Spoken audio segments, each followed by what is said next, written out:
laki nih. Lu berani bawa laki-laki masuk ke dalam rumah di saat gue pergi kerja? Hah? Mama lu ini udah nggak peduli sama lu. Tahu kenapa? Tahu? Karena gue udah bayar dia mahal. Tapi aku udah pakai gula yang khusus buat mama kok. Jadi kamu kira mama bohong?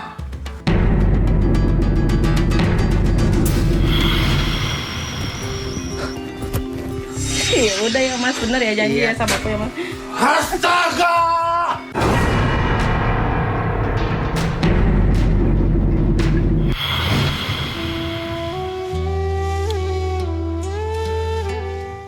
Marilah kubacakan apa yang diharamkan atas kamu oleh Tuhanmu, yaitu janganlah kamu mempersekutukan sesuatu dengan dia. Berbuat baiklah terhadap kedua orang ibu bapak, dan janganlah kamu membunuh anak-anak kamu karena takut kemiskinan. Kami akan memberi rezeki kepadamu dan kepada mereka. Dan janganlah kamu mendekati perbuatan-perbuatan yang keji, baik yang nampak di antaranya maupun yang tersembunyi.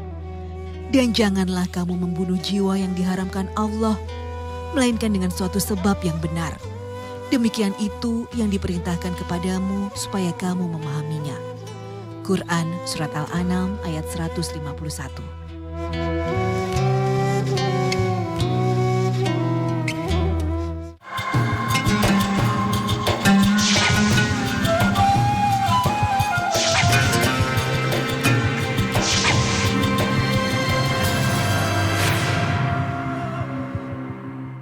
Assalamualaikum warahmatullahi wabarakatuh. Selamat pagi pemirsa Tawakal yang dirahmati Allah Subhanahu wa taala. Kembali saya Mario Wiris dan rekan saya Angel Elga menjumpai Anda pada pagi hari ini. Dan seperti biasa di studio sudah ada Bapak Ustadz Ngatawi Al-Zastro yang akan memberikan pencerahan pada pagi hari ini. Mari kita sapa dulu. Assalamualaikum Pak Ustadz. Waalaikumsalam warahmatullahi wabarakatuh. Kabarnya bagaimana Pak Ustadz? Alhamdulillah, kabar selalu baik Mas Mario. Alhamdulillah. Sehat, lancar, insyaallah. Alhamdulillah. Selain Ustadz juga sudah hadir narasumber kita hari ini yang namanya kita samarkan menjadi Vira. Selamat pagi Mbak Vira. Assalamualaikum. Langsung saja ceritakan apa yang ingin Mbak Vira ceritakan dan Mbak Vira juga boleh bertanya kepada Pak Ustadz nantinya ya. Silakan aja Mbak Vira. Assalamualaikum Pak Ustadz. Waalaikumsalam Mas Vira. Saya harus kayak gimana gitu Iya, Pak? Minta ceritakan petunjuk dulu aja. apa yang Coba terjadi permasalahannya dengan bagaimana Mbak Saya Vira? punya suami itu yang kasar. Dia kelainan seks juga Pak. Iya. Saya tuh ngekang saya pernah dulu teman saya datang ke rumah. Iya. Teman kuliah saya tiba-tiba suami saya datang pulang tuh mabuk. Tiba-tiba langsung mukulin saya sama teman saya tanpa sebab. Pak RT juga kan datang gitu kan. Sampai mau misahin dianya Pak RT mau ditusuk malah.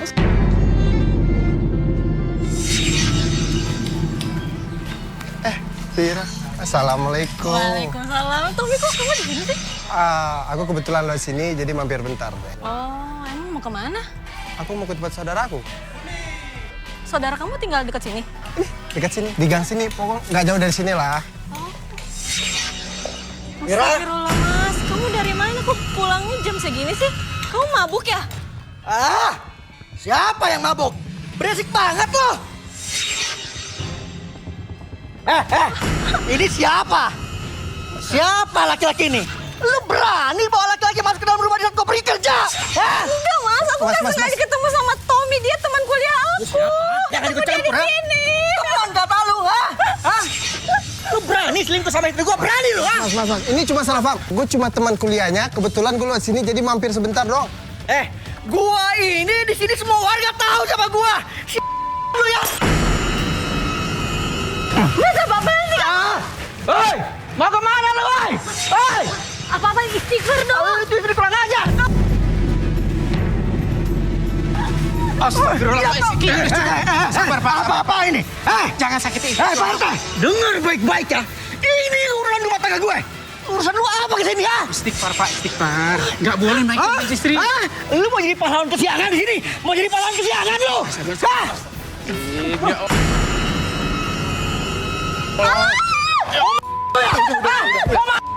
Udah. Sabar ya, Hendri ya. Awas lu ya. Sabar ya. Dari awal pernikahan atau memang terjadi ada sekarang kayak KDRT apa segala macam itu dari tahun berapa? Ya memang dari Awal. kesini, Tapi sebelum menikah sudah mengetahui nggak suami karakternya seperti ini? Nggak tahu, setelah menikah Karena baru tahu ya. saya itu kayak dijual sama ibu tiri saya. Maaf, sebelum maksudnya dijual ini bagaimana? Jadi saya dijodohin sama laki-laki umurnya tuh lebih 10 tahun lebih tua dari saya. Yang menjodohkan ibu kandung? Ibu tiri. Oh, ibu tiri. Iya. Lalu? Ibu tiri. Ya saya itu taunya pas udah saya nikah. Ya. Suami pas mukulin saya, dia cerita, dia bilang saya udah bayar kamu sama ibu tiri saya, kamu. Pernikahan itu karena dijual oleh ibu tirinya. Jadi saya harus nurutin apa mau dia gitu.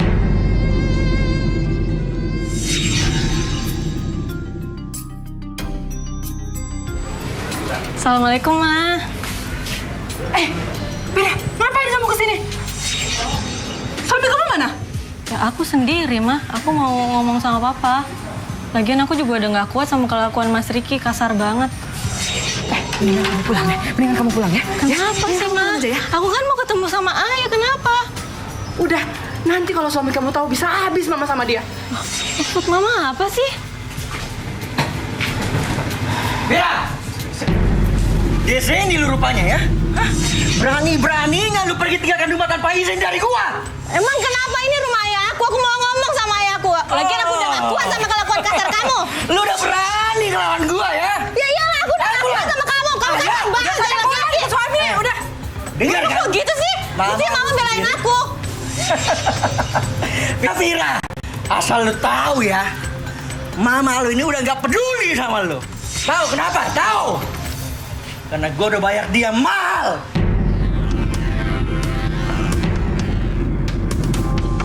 Agar lu mau jadi istri gue. Paham? Ma, maksudnya bayar apa sih? Ya udah, kamu Udah. Kamu udah sabar. Enggak, Mama. Terima sejumlah uang dari gua, Vira. Dan dia tuh gak peduli sama lu. Lu itu udah gua bayar. Jadi semua yang gua bawain harus lu turutin. Kok Mama tega banget? Tidak, udah sana. Ayo. Udah sana. Hei! Hei!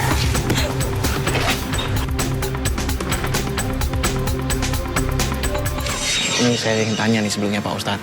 Bagaimana ini Pak Ustadz? Menurut Pak Ustadz, apakah dibenarkan perilaku seperti itu? Ada seorang laki-laki ingin menikahi seorang perempuan, tapi harus membayar atau mungkin malah orang tuanya itu meminta mahar begitu. Sebenarnya itu bagaimana Pak Ustadz? Gini, ini yang ingin saya tanya lebih lanjut sebetulnya posisi ayah bagaimana? Karena sebetulnya dalam pernikahan itu yang punya hak perwalian ini ayah.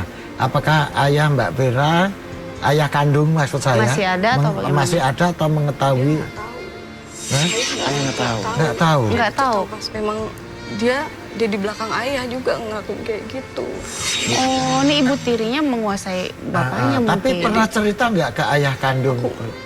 Ayahnya nggak pernah mau, nggak pas nikah sama ibu tiri tuh udah nggak mau dengerin saya lagi. Dia nggak percaya sama saya lagi. Waktu nikah yang nikahin siapa? Ayah yang Ayah. jadi wali ya, tapi atas pengaruh orang tua. Sebelum ibu nikah tiri. memang ibu tiri saya baik. Dan Mbak sendiri nggak pengen berusaha ngomong kepada orang tuanya?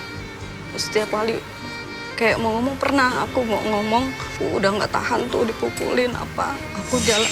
Aku ke rumah ayah diem-diem, tapi nggak tanpa sepengetahuan suami. Nah di situ ibu ketakutan. Nah, Pak Ustadz, ini sebenarnya bisa nggak sih dikatakan suami membeli istri sementara dalam melakukan pernikahan gitu? Itu bisa nggak dikatakan bahwa Nggak bisa, Mbak. Jadi kalau dalam Islam itu nggak ada istilah membeli. Betul. Untuk istri. Yang ada itu adalah istilah mahar. Dan mahar ini posisinya bukan untuk membeli istri, gitu loh. Tapi sebagai tali pengikat, ya, bahwa sudah terjadi secara formal hubungan laki-laki perempuan dan sebagai wujud tanggung jawab laki-laki terhadap perempuan itu adalah dengan memberikan mahar. Tapi berarti dengan mahar ini seorang laki-laki memperlakukan istrinya seperti budak yang sudah dibeli.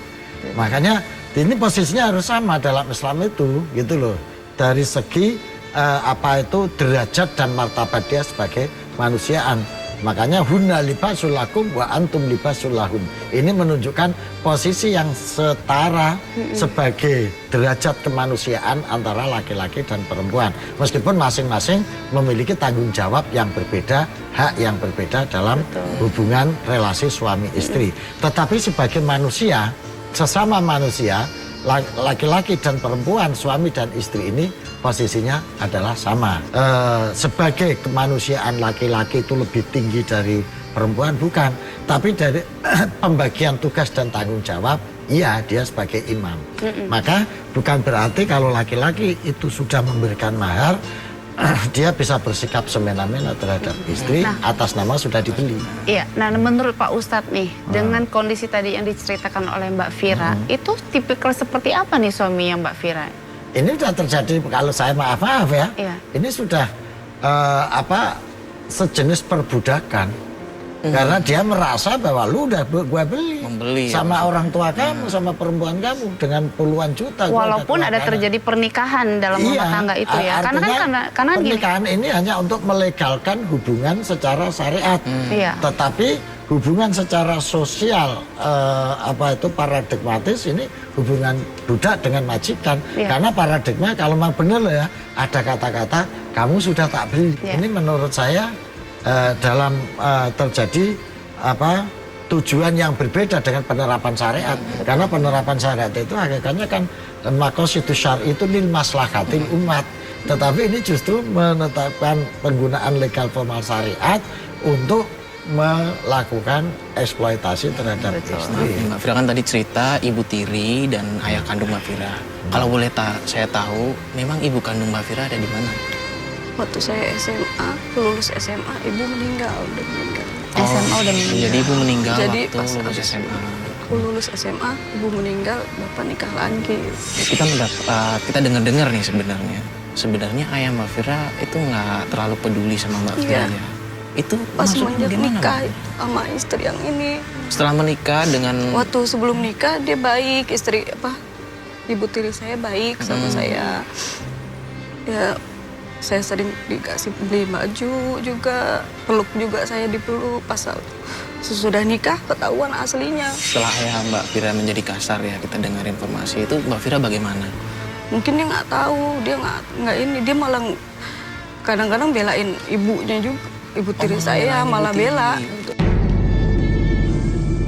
Ini pertanyaan saya, bagaimana sih tanggapan seorang ayah Vira yang sudah berubah seperti ini, lebih mempercayai ibu tirinya Vira gitu, sampai melupakan anak gitu. Ini bagian dari sifat adil, Pak. Jadi yang namanya ayah, laki-laki itu kan pemimpin keluarga. Pemimpin keluarga punya tanggung jawab melindungi, mendidik, menjaga pada anak-anaknya. Kalau ada sesuatu yang terkait dengan anaknya, orang tua wajib untuk melindungi demi kebaikan anaknya. Nah, biasanya ini kalau sudah berumah tangga, ini menjadi tugas dan tanggung jawab ini menjadi berkurang, meskipun tidak hilang sama sekali. Apalagi kalau anak perempuan sudah ada suami. Tapi in case dalam kasus terjadi perselisihan rumah tangga sang anak, orang tua wajib mendampingi, orang tua wajib mengerti untuk membuat islah hubungan ini dengan mendudukkan kedua-duanya secara adil. Tidak bisa hanya mendengarkan satu pihak. Yang namanya hakam, namanya hakim kan harus mendengarkan keterangan kedua belah pihak, gitu loh. Tidak hanya dari satu pihak saja, gitu. Misalnya terjadi konflik antara anak dengan ibu tiri, ini bapak harus mendudukkan dua-duanya. Tidak bisa dia cuek. Kalau dia cuek, sampai terjadi penderitaan seperti yang dilakukan oleh Mbak Vira ini yang dolim bapaknya. Karena dia tidak melaksanakan tanggung jawab sebagai kepala keluarga dengan baik. Jadi itu satu. Yang kedua terkait dengan hak dan kewajiban ibu tiri. Nah, hak dan kewajiban ibu tiri setelah dia digauli oleh suaminya, itunya ayah dari anak ini, itu posisinya seperti ibu Sudah kandung. sama ya, karena dia sudah menjadi mahram. Iya. Dia juga tidak boleh dinikah. Kalau ibu tiri ini bawa anak, anaknya juga tidak boleh dinikah sama suaminya ini. Artinya dengan posisi yang sama ini maka hak dan kewajibannya menjadi sama. Seperti ibu kandung, dia punya hak waris, dia punya hak untuk mendapatkan nafkah dari suaminya. Tapi ini juga dibarengi dengan hak untuk tanggung jawab untuk melindungi, mendidik, menjaga anak-anaknya seperti anak-anak sendiri. Kalau ini tidak dilaksanakan oleh ibu tiri, justru dia menjual atau whatever apapun namanya, ini sudah termasuk pada sikap yang dolim. Iya. Gitu loh. Dan ini dolim ini ya sangat dosa kalau seperti itu. Mbak Fira, kita dengar katanya Mbak Fira sempat diperlakukan seperti pembantu ya sama ibu tiri ya. Itu bagaimana, coba cerita sama kita, Mbak? Udah kalau di rumah tuh udah kayak pembantu, pokoknya kerjaan apa aja aku disuruh ini itu salah Dari sebelum terus menikah? gitu. Dari sebelum menikah atau Iya, bagaimana? enggak, udah di rumah waktu itu pernah tinggal di rumah kan saya. Disuruh ngerjain apa aja begitu? Pernah salah bikin minum disiram ke muka saya. Disiram. Aduh, capek banget seharian habis nyuci.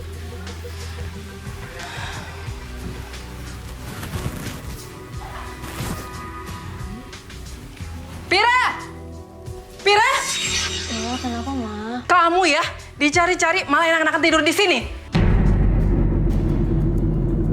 Aku habis nyuci, Ma. Tadi aku rebahan dikit. Tuh, lihat tuh rumah tuh. Kamu nggak nyapu ya dari tadi ya? Maaf, Ma. Aku belum sempat nyapu. Soalnya aku tadi lagi nggak enak badan. Jadi aku nyuci doang. Duh, kamu jangan banyak alasan deh. Jangan soal lemes gitu. Kamu pengen ya dikasihin sama saya? Aku nggak bohong, Ma. Aku beneran nggak enak badan 2 hari ini. Yaudah, kamu bikinin mama teh manis ya. Ingat, jangan manis-manis. Iya, Ma.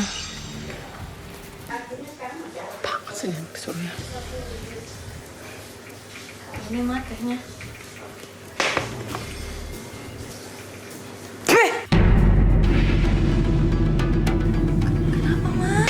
Bira, kan mama udah bilang sama kamu, jangan manis-manis.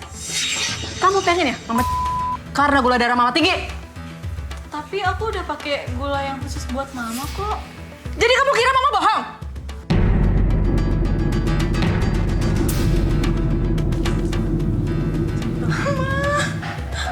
Mama tega sih sama aku.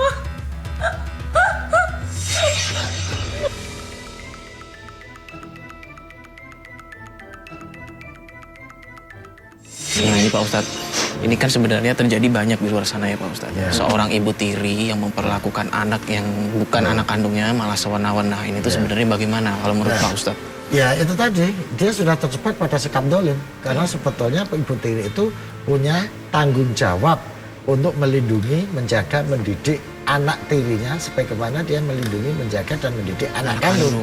Karena dia sudah memperoleh hak yang sama dengan ibu kandung, yaitu hak waris, hak dinafkahi, hak dilindungi oleh suami, dan lain sebagainya. Punya hak yang sama.